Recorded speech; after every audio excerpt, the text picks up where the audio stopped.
Hey, what's up you guys, the Curious Owl here, and today I'm going to be talking to you guys about Soulmates by Elizabeth Chandler.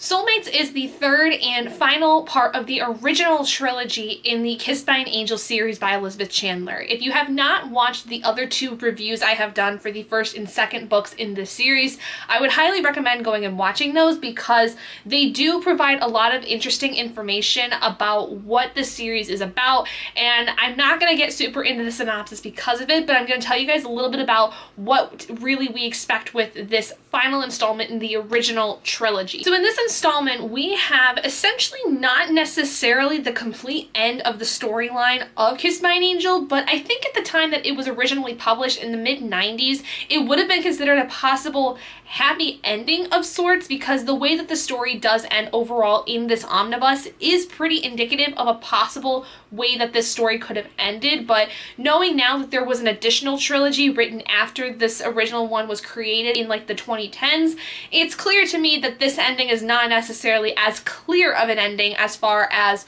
everything being wrapped up nicely in a little bow. And I think that that was one of the things I had an issue with this. With everything that's happened in this series up to this point, we learn that Ivy is starting to really understand that things were not completely as they seemed when she was in the accident that killed her boyfriend Tristan and left her fairly injured. And she starts to believe that whoever it is that is after her for a particular purpose. The thing is she doesn't know necessarily who it is. She gets inklings that it could possibly be somebody she knows very well, who seems to have been somebody that was taking very good care of her over the course of the time that she was grieving for Tristan.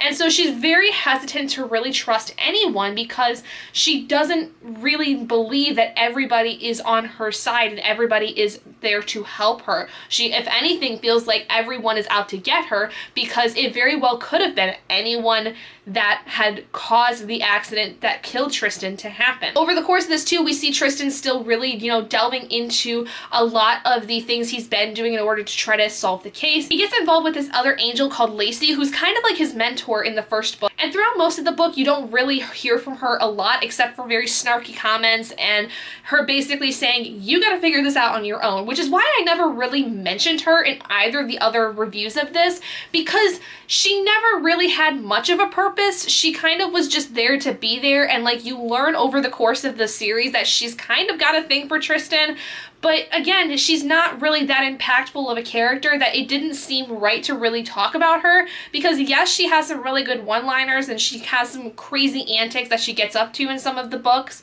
but otherwise she's not really there. She's not really an integral part of the story that's in any way needed. The only reason I'm saying this now is because, again, this book, honestly, I felt made everything a little bit more clear. The characters, beside the fact were not really that integral throughout the first and second book, kind of more so in the second book toward the end, but not really that integral until this third book. And I think that that was really kind of a downfall of the fact that these books were so short when they were first published, because each of them was only about 230 to 240 pages. And honestly, and I've said this for other books that were published in this time period and that were especially made into things like omnibuses, they falter with this short page length because you don't really get a good amount of time with the characters to really understand them. Everybody feels kind of at face value, which is not necessarily bad, but I think for the kind of characters that they were supposed to be, friends like Beth and Suzanne, who are Ivy's best friends, you see over the course of the entirety of the trilogy that seem to have, some kind of quirky things about them. You don't really get to know them very much. You don't really get to understand them 100% as people. You get like little bits and pieces about them, but never something 100% concrete. Same for other characters like Gregory and Will, another friend of Ivy's, and Will is kind of like a secondary love interest possibly. But with Gregory, like you see him throughout the entirety of the trilogy, and he's kind of just got one facet to him. After Tristan, dies and his mother dies in the first book, you kind of see him become very close with Ivy. He's protective of her. He wants to be there. But he's also got this weird sexual tension thing with her that's very uncomfortable, and you don't really see a lot of that until like book 2 going into book 3, and even then the things are kind of weirdly fast to where it's like you blink and you miss it almost. I feel like in general what I've learned from reading this third book in particular and looking back on the other two and understanding that my first reviews of this series were not necessarily like super in depth in terms of looking at a lot of the characters. I kind of was focusing a lot on my bias in terms of the fact that I love this series so much. I still love this series, but I think what I've learned with going through these reviews and now looking at the third book in particular is that there's a lot of very flimsy aspects to this, and I harp on the idea that it's because of the time period, and that's what I said at first with the first book, was that the fact that these were written in the 90s is very indicative. You know very quickly what you're getting into with this series because it's unfortunately very dated. The writing is dated, plot structure is kind of dated, and on top of that, the small lengths of the books that were combined into an omnibus, it would basically make its own book that I think would have fared better. I feel like if all three of these books had been made into one and you got the whole scope from beginning to end of this story without having like the awkward endings to each of the books, this would have made a very excellent young adult paranormal supernatural mystery thriller romance kind of almost thing. Not quite. My point being, if all three books had been combined into one originally, I think that this story would have fared a lot better. So I gave Soulmates a 4 out of 5 stars. I really, again, liked it, but all three of the first books in this series have been 4 stars. Nothing has been 5 stars because, again, I felt like they weren't really 100% what I had wanted. The length was not where I wanted it to be. I felt like the story was kind of rushed at times.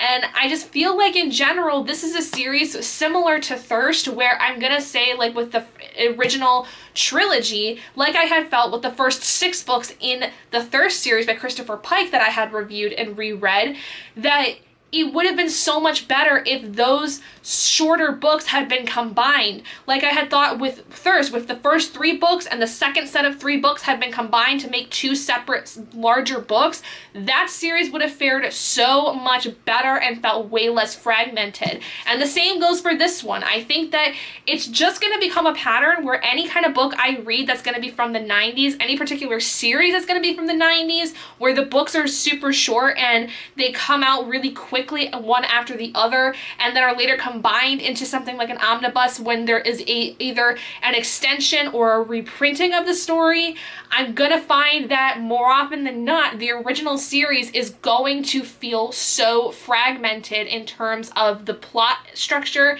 and the divvying up of the structure between books. It's not going to hit as hard as something you would see today with the modern way of publishing, putting out books of this nature. It is a picture of a moment in time that I still love with my whole heart, despite the fact that I think that it is nowhere near as good as I think I had originally thought when I was younger. But that is because I still do love this series a lot for what it is. I think that looking past a lot of the issues I have with it, it was still such an enjoyable thing for me to read and still so very calming and very kind of almost romantic in a sense. For most of this, I felt like I was home.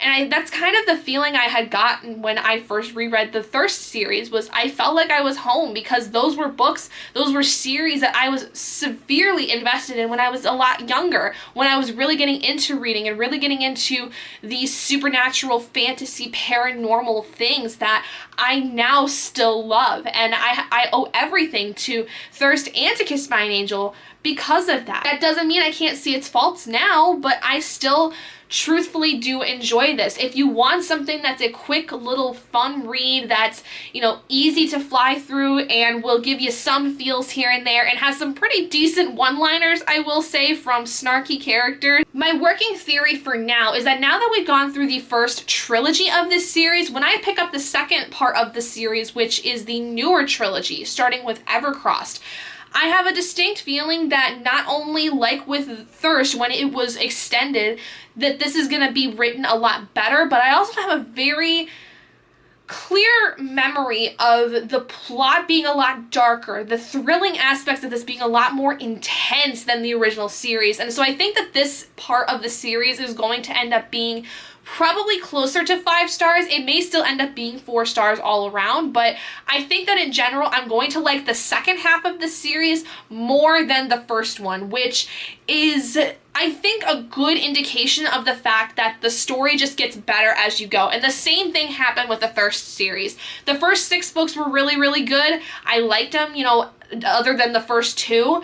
And then you get to the last 3 full-length novels that were made years later, and they were miles and leaps beyond what the original 6 books were. So I have a distinct feeling that the newer trilogy is going to actually do the same here for me. So with that being said, that is all I have to say about Soulmates by Elizabeth Chandler. If you have read this book yourself, please let me know down in the comments below what your thoughts were. Thank you all so much for joining me in this video. If you guys did enjoy it, please do give it a big thumbs up. And if you haven't already and you'd like to be and would like to see more videos like this, go ahead and hit that button down below and subscribe to become an owlet in our flock. And I will see all of you guys in my next video.